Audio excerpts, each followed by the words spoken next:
दर्शकों नमस्कार। कार्यक्रम में आपका बहुत बहुत स्वागत है। मैं हूं योगीराज योगेश और मेरे साथ हैं जाने माने ज्योतिषाचार्य धर्म विशेषज्ञ डॉक्टर आचार्य राजेश।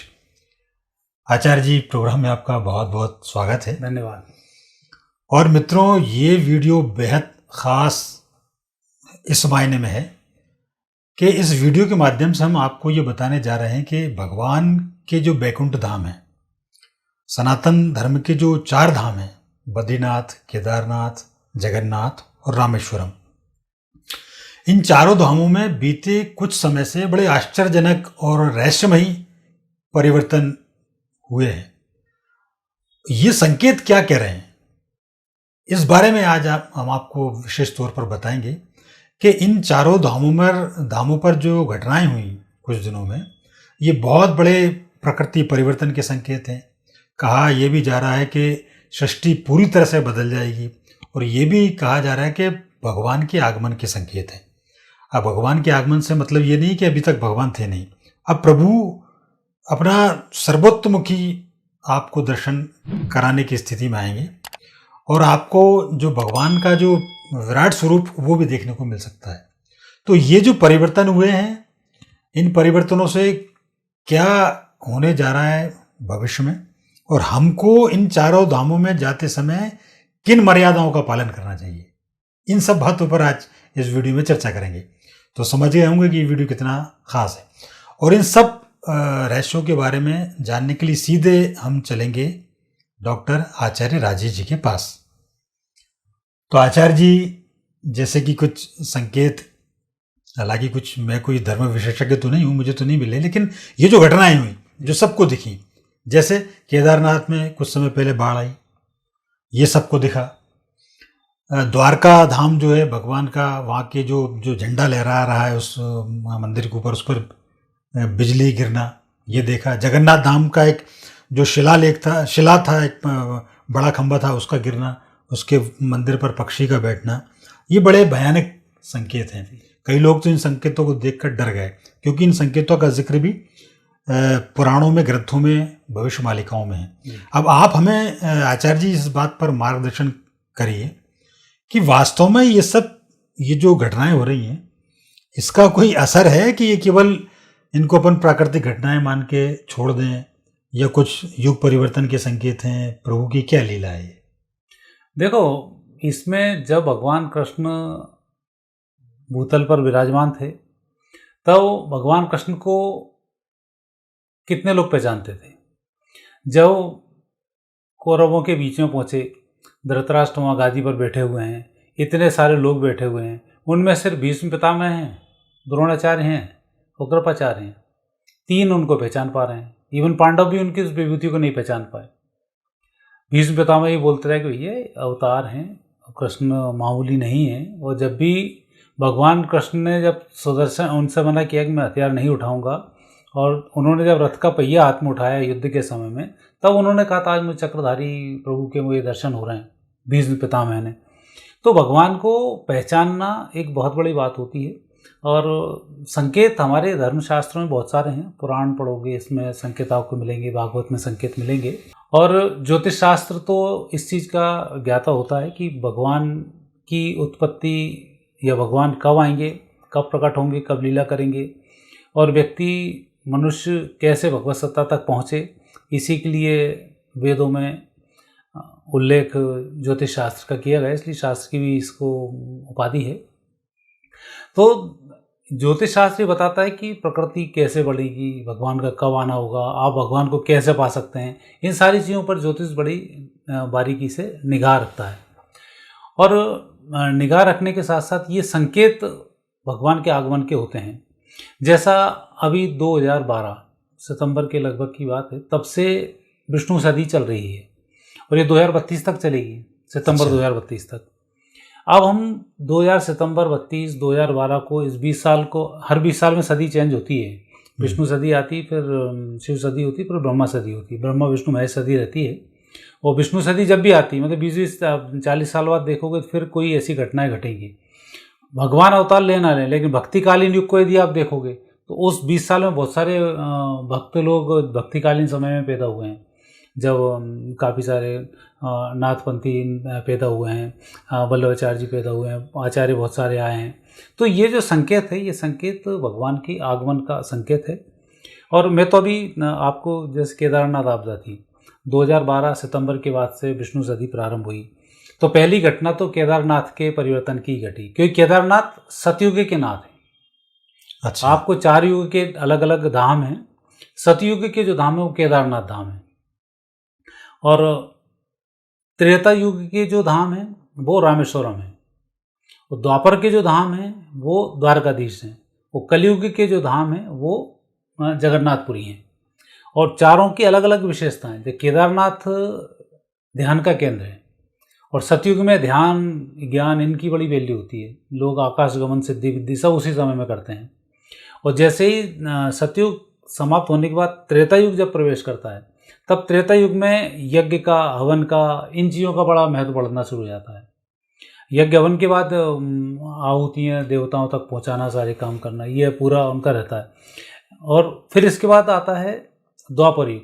जैसे ही द्वापर युग शुरू होता है तो द्वापर युग में कर्मकांड फलित हो जाता है, जहाँ फिर पूजन पाठ और इस तरह की बहुत सारी चीज़ें वैदिक बढ़ना शुरू हो जाती हैं। वेद लोग पढ़ने लग जाते हैं, साइंस का एक इंट्रोडक्शन हो जाता है, उन सब चीज़ों को साइंस से लोग कंपेयर करने लग जाते हैं। और जैसे ही कलयुग आता है तो भक्ति और नाम बढ़ जाता है। कलयुग केवल नाम अधारा, सुमिर सुमिर नर उतना ही पारा। तो ये इनकी विशेषता है।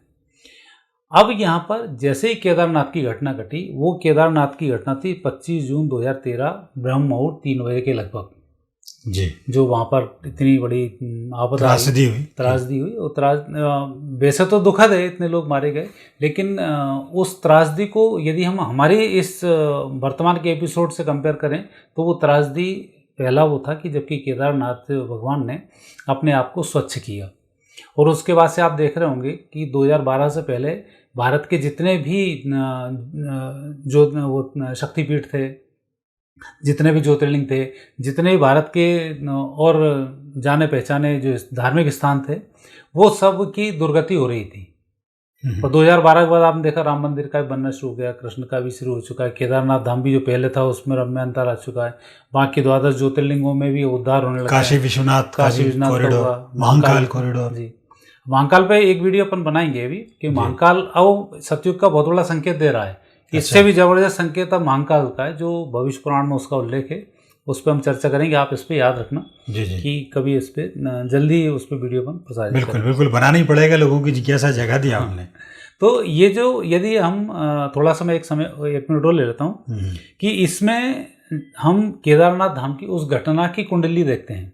उस घटना की कुंडली आपको मैं बताता हूँ, और फिर मैं आपको भारत की कुंडली बताऊंगा, और उस ग्रह योग के इस ग्रह योग से क्या संबंध है, और भारत अब कैसे विश्व विजय करेगा, सनातन संस्कृति कैसे विश्व विजय करेगी, पूरी दुनिया में कैसे छाएगी, मैं आपसे इसका उल्लेख करूंगा जी। तो पहले मैं चर्चा करूं 25 जून की घटना की, केदारनाथ त्रासदी जी। केदारनाथ त्रासदी जिस दिन हुई उस दिन वृषभ लग्न थी। लग्न में मंगल विराजमान है, सूर्य बुध और गुरु ये द्वितीय स्थान पर हैं, शुक्र तृतीय स्थान पर, शनि और राहु हैं छठे स्थान पर, चंद्र अष्टम भाव में हैं, और केतु हैं द्वादश भाव में। अष्टम भाव के चंद्र हैं, इसलिए उसने पानी की त्रासदी आई और पहाड़ों पर पूरा उसने विकराल रूप धारण किया। लगन के मंगल की चंद्र पर दृष्टि, मंगल भूमि का कारक, चंद्र पानी का कारक, और भूमि में भूस्खलन हुआ और पानी से त्रासदी मच गई। अब स्थिति वहाँ 2013 से 2018 तक सूर्य की महादशा चली, और 2018 से 2028 तक चंद्र की महादशा चल रही है। भारत की कुंडली में भी यही स्थिति बनती है। वृषभ लग्न है भारत का, राहु लग्न में है, द्वितीय स्थान पर मंगल विराजमान है, तृतीय स्थान पर शनि सूर्य बुध शुक्र चंद्र हैं, गुरु छठे स्थान पर हैं, और सप्तम भाव में केतु हैं। और इनको अभी जो चंद्र की महादशा चल रही है, ये महादशा सितंबर 2025 तक है, और 25 के बाद 2032 तक मंगल की महादशा है। और पूरा खेल इसी महादशा के अंदर होना है कि भारत विश्व गुरु यहाँ पर बन जाएगा 2032 तक। तो ये जो अभी आप जिक्र कर रहे थे आचार्य जी, दो कुंडलियों का आपने जिक्र किया, एक में चंद्र की महादशा और एक में मंगल की महादशा भारत में, और दोनों का आपने बिल्कुल कैलकुलेशन जो दिया, चंद्र यानी बाढ़ पानी और मंगल यानी भूस्खलन धरती। तो मेरा सवाल है कि अब ये ऐसी घटनाएं और बढ़ेंगी क्या, क्योंकि चल रही हैं जैसे भूस्खलन या बाढ़? ऐसी घटनाएं उसी दिन से चल रही हैं।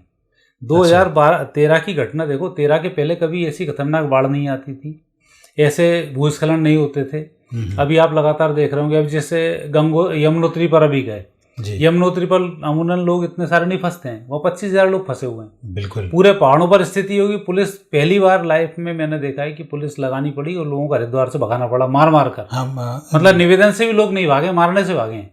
तो ये एक बड़ी घटना है रही है, उत्तराखंड हो चाहे दूसरे और एरिया रहे हो पहाड़ी, जहाँ पर ये स्थिति बनी। जम्मू कश्मीर ये जो धरती है ये कश्यप ऋषि की धरती है। और जम्मू कश्मीर पर आतंकियों का राज था, वो समाप्त होकर कश्यप ऋषि जो ऋषि थे उनका आना शुरू हुआ। वहाँ पर अब सनातन का बोलबाला शुरू हुआ। लेकिन ये सब घटनाएं 2013 के बाद घटी हैं। 13 के बाद ही कश्मीर घाटी में शांति आनी शुरू हुई। 13 के बाद ही जम्मू कश्मीर ये पूरा उन्नत होना शुरू हुआ। वहाँ के 5-10 हज़ार वर्ष पुराने मंदिरों का जीर्णोद्धार शुरू हो रहा है।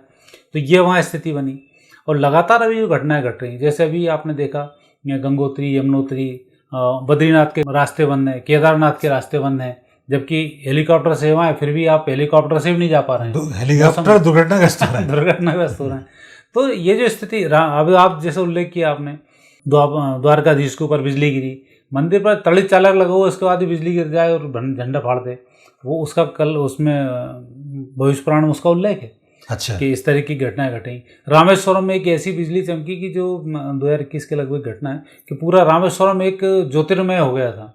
वो लोगों ने देखा, उसके बाद भय का एक कारण बना। और केदारनाथ की तो ये विभीषिका आपने देखी है। साथ ही जगन्नाथपुरी में तो उल्लेख कर रहे हैं कि उस चक्र के ऊपर कभी भी कोई भी मांसाहारी प्राणी नहीं आ सकता, उस चक्र पर गिद्ध का बैठ जाना जी। तो ये संकेत। और आपने देखा होगा कि अभी तक कभी भी वैष्णो देवी की यात्रा में ज़्यादा नेगेटिव कभी नहीं होता था। इस बार वैष्णो देवी में भी वैष्णो देवी में आग लगना और वैष्णो देवी की यात्रा लगातार टूटना, वहाँ के पहाड़ धसकना, जबकि वहाँ तो बहुत अच्छी स्थिति बन गई। तो ये जो स्थान है, ये सभी स्थान परिवर्तन कर रहे हैं। महाकाल में इतने लोगों का वो हो जाना, मूर्तियों का वहाँ पर गिर जाना, ये स्थिति बनी। केदारनाथ में लगातार चेंज होना, और जो बहुत सारे मंदिर अंदर दबे पड़े थे इसमें बनारस में, वो कितने सारे मंदिर निकल कर आए जब जीर्णोद्धार का समय आया। तो सारे जो भगवान हैं ये अब प्रकट होने लग गए हैं। सही है। तो इसलिए ये घटनाएं लगातार घट रही हैं और घट कर ही फिर सुधार होता जाएगा। अच्छा, एक बात और दर्शकों के साथ मैं ये शेयर करूँ, ये सारी घटनाएं कोई कपोल कल्पित और बहुत पुरानी बात नहीं बता रहे हैं हम लोग। ये साक्षात घटना है, हम लोगों के सामने घटी हुई घटना है। ये चारों धाम के गवाह तो हम खुद भी हैं। हमने देखा वो जगन्नाथ मंदिर में कि वो शिला जो खंबा था वो गिरा हुआ है और आज भी नीचे पड़ा हुआ है। वो फटे हुए झंडे वहाँ बताते हैं। वो बद्रीनाथ का जो रास्ता है वो बताते हैं कि वहाँ कैसी कैसी घटनाएं हो रही। ये सब हमने नहीं, कई लोगों ने देखी हैं। तो ये कोई कपोल कल्पित बातें नहीं है। मीडिया में भी देखा, सब लोगों में ये चीज़ आई रही। अब आचार्य जी, सवाल इस बात का है कि प्रभु जब पधारते हैं, या प्रभु या सृष्टि का जो पुनर्निर्माण का ये जो दौर चल रहा है, या ये कह सकते हैं कि सतयुग आगमन के संकेत हैं, कलयुग समापन के संकेत हैं, तो भगवान तो बड़े दयालु हैं, कृपालु हैं, चुपचाप सीधे आ जाते, दर्शन दे देते लोगों को। ये इतना जो मार काट और मर रहे हैं लोग बेचारे विभीषिकाओं में, देखो ये क्या चीज़ है? ये बड़ा भयंकर, बड़ा जबरदस्त गूढ़ प्रश्न है ये।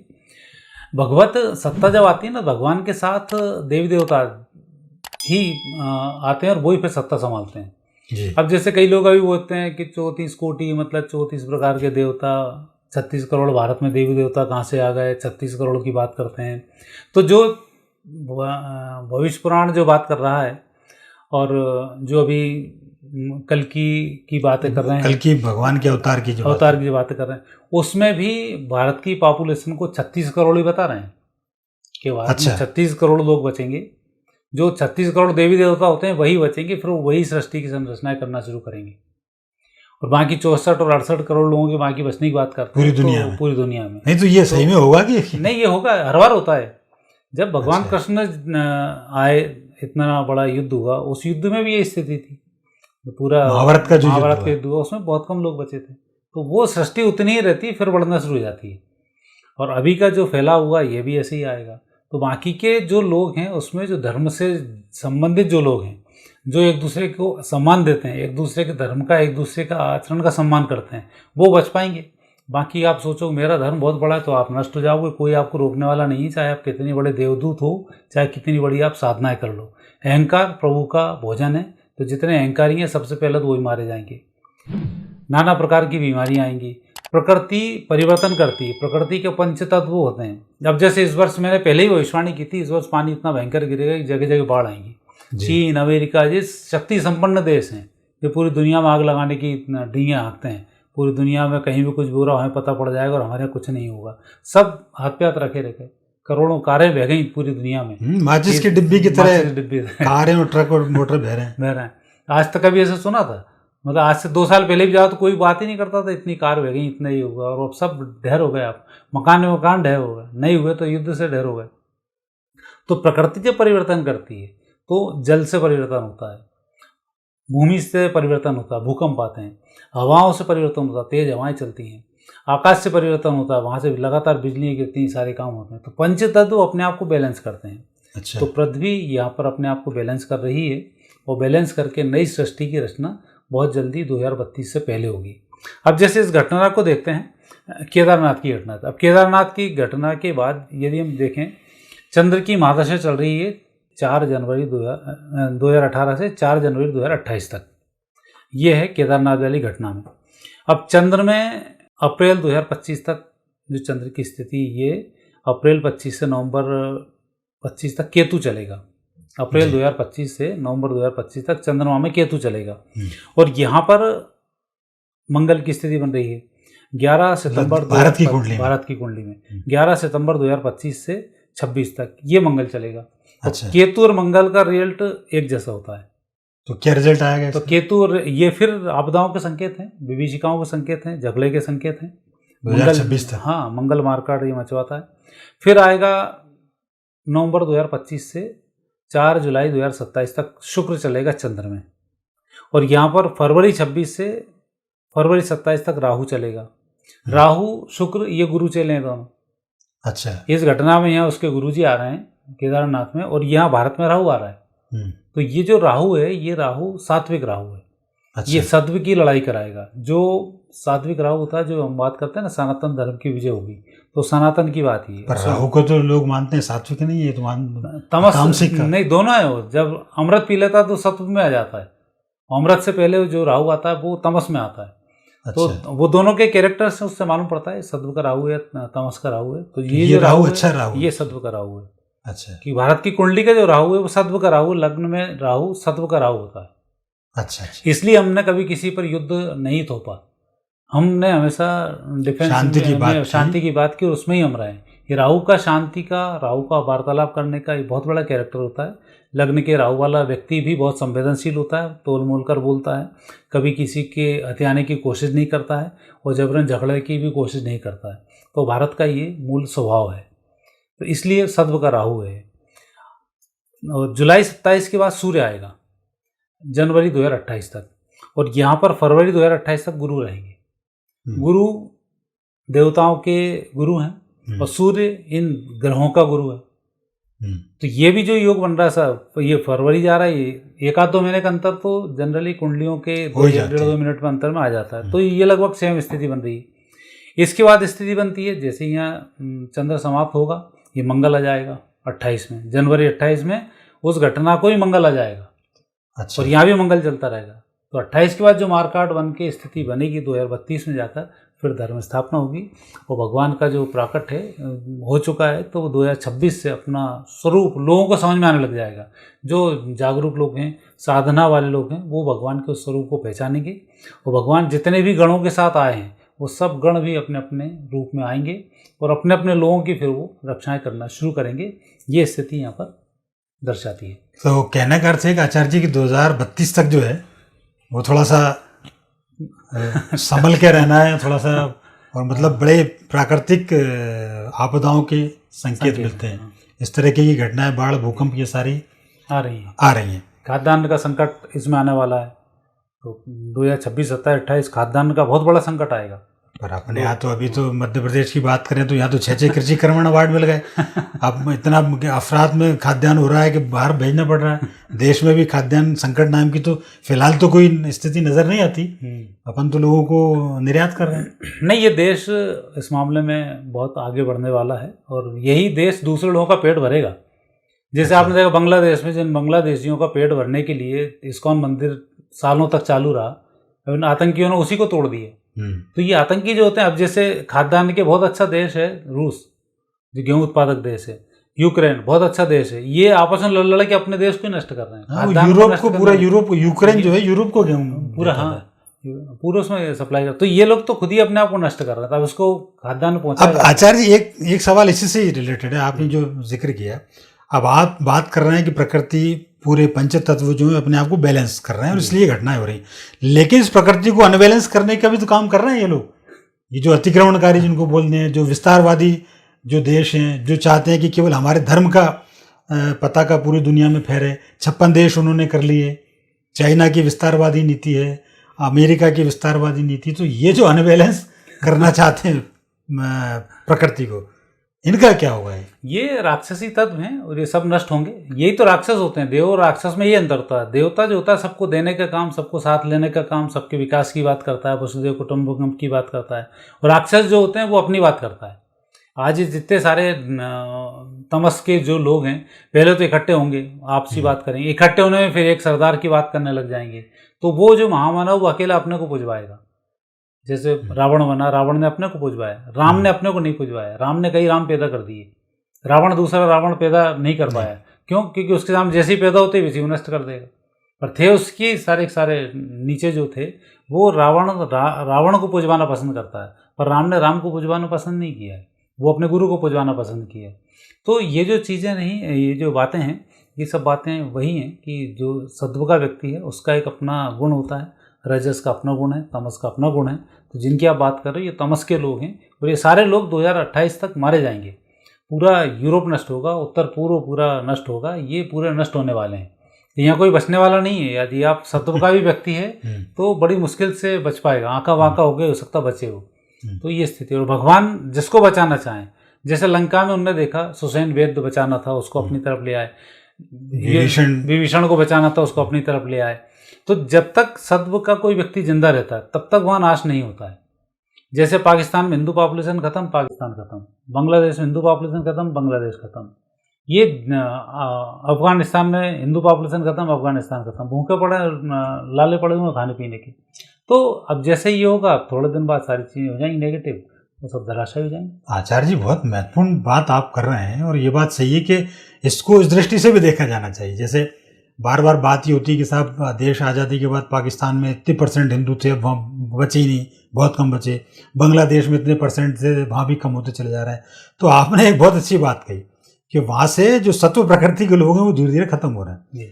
कहने का अर्थ है कि अब ये जो देश बचे हैं बाकी के, वो उनके विनाश का समय है। चाहे पाकिस्तान हो, चाहे बांग्लादेश हो, चाहे और भी जो जिसमें तमस प्रकृति के लोग रह रहे हैं, उनकी तादाद यदि कम हो रही है तो ये प्रभु की कृपा है और ये ज़्यादा दिन तक टिकने वाले नहीं हैं जो तमस प्रकृति के लोग हैं। तो आचार्य जी एक लिहाज से तो ये बहुत अच्छे संकेत हैं। लोगों को भले ही ये समझ में नहीं आ रहा हो, लोगों को बार बार ये लग रहा है कि हिंदू धर्म खतरे में है, पर सनातन की जो बात है, जो सत्व की आप बात कर रहे हैं, सनातन भी सत्व की ही बात करता है। तो क्या इन संकेतों से आप ये कह सकते हैं कि आने वाले दिनों में सनातन संस्कृति ही सर्वोपरि होगी, वो ही सर्वमान्य होगी? हाँ, पूरी दुनिया में सनातन संस्कृति ही सर्वमान्य होगी। सनातन की बात हम नहीं कर रहे, हिंदू हिंदू सनातन होंगे। बाकी धर्मों में भी जो एक ऐसे लोग हैं जो दूसरों को पसंद करते हैं, दूसरे धर्म को भी स्वीकार करते हैं, वो लोग भी बचेंगे। मतलब जो सत्व का जहाँ व्यक्ति होगा वो सबकी बात करेगा, जहाँ तमस होगा वो सबको नोचने की बात करेगा, जहाँ रजस होगा वो सब पर शासन करने की बात करेगा। तो अब सत्व बढ़ेगा, रजस नंबर 2 पर होगा और तमस सबसे आखिरी में होगा। तो तमस मैक्सिमम नष्ट हो जाएगा। 5 से 10% तमस बचेगा, बाकी सब नष्ट हो चुका होगा। तो सत्व बचेगा 50% के ऊपर, 60 के लगभग सत्व आ जाएगा। अब दर्शकों, अपने को तो पता नहीं कि अपन कौन सी प्रकृति के हैं, लेकिन फिर भी आचार्य जी मैं सबकी तरफ से एक सवाल ये जरूर पूछना चाहूँगा कि ऐसी स्थिति में अब अपन को, लोगों को क्या करना चाहिए, कैसे उसका जीवन पद्धति होना चाहिए? तीर्थ स्थलों पर जब हम जाएं तो क्या मर्यादाएं रखना चाहिए भगवान का, क्योंकि अभी तो ये होता है कि हम जैसा कि आपने जिक्र किया कि प्रशासन को अपील करनी पड़ रही है भैया भीड़ मत बढ़ाओ वहाँ, तो ये लोगों को भी सोचना चाहिए। तो आप इसमें क्या कहते हैं कि हमारा धर्म स्थलों में जाते समय, भगवान की पूजा सेवा करते समय हमारा नेचर क्या होना चाहिए, हमारी मर्यादाएं क्या होना चाहिए, ताकि ये जो चीज़ जो आप बता रहे हैं कि सत्व की तरफ हम बढ़ें, उसके लिए हमें क्या करना चाहिए? सबसे पहला तो व्यक्ति को अपने घर के भगवान का विशेष ध्यान रखना चाहिए, और दूसरा जिन धार्मिक स्थानों पर जाना है तो जिस के घर में आप जाते हो उसकी मर्यादाओं का आप ध्यान रखना चाहिए। जैसे आप कलेक्टर के पास जा रहे हो, मंत्री के पास जा रहे हो, बढ़िया साफ सुथ कपड़े पहन के जाओगे, जूते बाहर उतारोगे, सब काम करके वहाँ पहुँचोगे। भगवान क्या जाओगे तो वो आधे कपड़े पहन के और डांस बना के वीडियो बना के डालने के लिए जाओगे, रील बना रहे हैं, रील बना रहे हैं वहाँ, कि भगवान देख नहीं रहे हो। यहाँ कलेक्टर देख रहा है, 2 मिनट के अंदर पुलिस को बोलेगा 2 डंडे करके बाहर कर देगा वो, मंत्री आएगा 2 गुंडे भेजेगा उठा के फेंकवा देगा वो, तो आप वहाँ तमीज से बैठे हो। तो भगवान जो एक सर्वे सर्वा है उसके आप जा रहे हो तो मर्यादाओं को ध्यान नहीं रख रहे हो। हालांकि भगवान देख सब रहा है, देख सब रहा है, देख भी रहा है, टांग भी तोड़ रहा है। मतलब ऐसा नहीं कि आप वीडियो देखो कि कई वीडियो ऐसे आ रहे हैं इधर उनने शिवलिंग से गले लग के और वीडियो बना के जैसे किया और मानो बड़ा वहीं गिर गया सामने। नहीं फिर दूसरा वीडियो नहीं बना के बताया हमने भाई क्या, हाँ फिर क्या हाल हुआ, फिर वो वीडियो नहीं आते। तो वो ये स्थिति है। अब जैसी तमस केदारनाथ में बढ़ा तो ढा दिया पूरा पूरा। जैसे आपने अपनी व्यवस्थाएं करना शुरू की, 4 लेन रोड बनाया, सारी गाड़ियाँ पहुँचाई, सारी गाड़ी वापस भेज दी उसने पानी के थ्रू, नीचे उतर गई, कहाँ गई पता ही नहीं पड़ा। अब ये वीडियो बनाओ आप कि हम अपनी गाड़ी से अहंकार में गए थे वहाँ पर यात्रा करने और हमारी गाड़ी कहाँ पड़ी मिली है, ये अब कोई नहीं बताएगा। तो इन चीज़ों का अध्ययन आप करोगे बातों का, तब आपको मालूम पड़ेगा कि सत्व क्या है, रजस क्या है, तमस क्या है, भगवान क्या है, भगवत सत्ता क्या है। तो उस सरेंडर भाव से जाओगे तो लाभ मिलेगा, और अन्यथा अहंकार से जाओगे तो प्रभु का अहंकार भोजन है, वो नष्टि आप होकर आओगे। आचार्य जी, इस वीडियो में आपने बड़ी बहुत प्रैक्टिकल और प्रामाणिक बातें आपने कही, बहुत छोटी छोटी बातें आपने कही। जैसा कि आपने बताया कि जब आप अफसर या मंत्री से मिलने जाते हो तो किस आपका पूरा व्यवहार बदल जाता है, और भगवान कह जाते हैं तो आपका व्यवहार दूसरा होता है। इस व्यवहार में अपने को परिवर्तन लाने की जरूरत है। प्रकृति परिवर्तन के दौर से गुजर रही है, पंचतत्व में बैलेंस बनाने की, बैलेंस बनाया जा रहा है प्रभु के द्वारा, और आप उसको अनबैलेंस करने की कोशिश कर रहे हैं, तो आपका फिर भगवान ही मालिक है। लेकिन आचार्य जी ने जो बातें कही, हम उन मर्यादाओं का पालन करते हुए इस प्रकृति के बैलेंस बनाने में कुछ सहयोग कर सकते हैं, पर्यावरण में कुछ सहयोग कर सकते हैं, पेड़ लगाएं, नदी तालाबों की रक्षा करें, प्रभु के धार्मिक स्थलों की रक्षा करें, मर्यादा से जाएं। ये छोटी छोटी कई सारी बातें हैं, लेकिन आचार्य जी ने बहुत प्रैक्टिकल तौर पर ये बात समझाई। कुछ चीज़ तो मैं भी सुन के भी दंग रह गया कि वास्तव में कैसी चीज़ें जो उन्होंने बताया कि साहब सत्व के जो लोग हैं धीरे धीरे कम भले ही हो रहे हैं, लेकिन ये प्रभु के आगमन की संकेत है, क्योंकि अब तमस बचेंगे तो मरेंगे वो। तो ये उन्होंने पूरा एक बड़ा व्यवहारिक तौर पर इसका वर्णन किया। आचार्य जी, आपने इतनी महत्वपूर्ण बात इस वीडियो में बताई और हमारे दर्शकों का मार्गदर्शन किया, इसके लिए आपका बहुत बहुत धन्यवाद। धन्यवाद। और शुक्रिया उन तमाम दर्शकों का जो पूरे विश्व भर से लगातार हमसे जुड़ते रहते हैं। ये वीडियो आपको पसंद आया तो लाइक करें, शेयर करें, हमारे चैनल को सब्सक्राइब करना ना भूलें, साथ ही बेल आइकन को प्रेस करें ताकि नए वीडियो से संबंधित नोटिफिकेशंस आपको मिलते रहें। अगली बार फिर किसी नए विषय के साथ आपसे बातचीत होगी, तब तक के लिए आज्ञा दीजिए। नमस्कार।